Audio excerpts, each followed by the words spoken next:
বন্ধুরা, আজ আপনাদের বলবো শত্রু থেকে নিজেদেরকে কিভাবে বাঁচাবেন, বা আপনার যে শত্রু তাকে কি করে আপনার পায়ে এসে রাখবেন।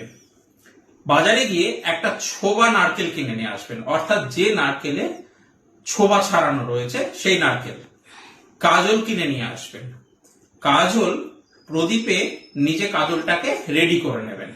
এবারে এই আঙুল দিয়ে, রিং ফিঙ্গার, অনামিকা আঙুল দিয়ে কাজলের ওপর, কাজলটা নারকেলের ঠিক মিডিল বরাবর 3টে লাইন কাটবেন, লম্বা লম্বা সোজা সোজা করে 3টে লাইন কাটবেন। 3টে লাইনে শত্রুর নাম লিখবেন।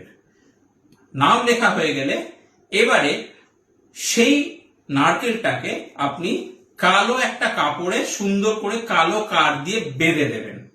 বাঁধা কমপ্লিট হয়ে গেল। এবারে সেটাকে আপনি রেখে দিন আপনার পশ্চিম দিকে বাড়ি বা আপনার ফ্ল্যাট হতে পারে, যে কোনো জায়গায় পশ্চিম দিকে আপনি একটু রেখে দিন। সারা রাত ওইভাবে রাখা থাকবে। আর এই কাজটি অবশ্যই করবেন মঙ্গলবার ও শনিবার, কারণ এই 2 দিনেই এই কাজটি সব থেকে ভালো হয়।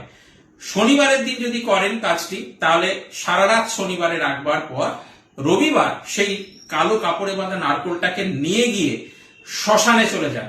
শ্মশানে চলে গিয়ে মাটি খুঁড়ুন ও তার সঙ্গে ওই নারকেলটাকে পুঁতে দিন ও মাটিটাকে সমান করে দিন। পিছনে না ফিরে সোজা চলে আসুন। 7 দিন বন্ধুরা, 7 দিন পর সেই শত্রু আপনার পায়ে এসে পড়বে, মিত্র হয়ে যাবে সেই শত্রু।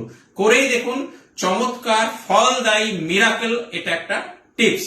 ভিডিওটি ভালো লাগলে অবশ্যই লাইক ও শেয়ার করবেন, আর যোগাযোগ করতে চাইলে নিচে দেওয়া নাম্বারে অবশ্যই কন্ট্যাক্ট করবেন। সমস্ত সমস্যার সুসমাধান পেতে পারবেন। নমস্কার করলে না।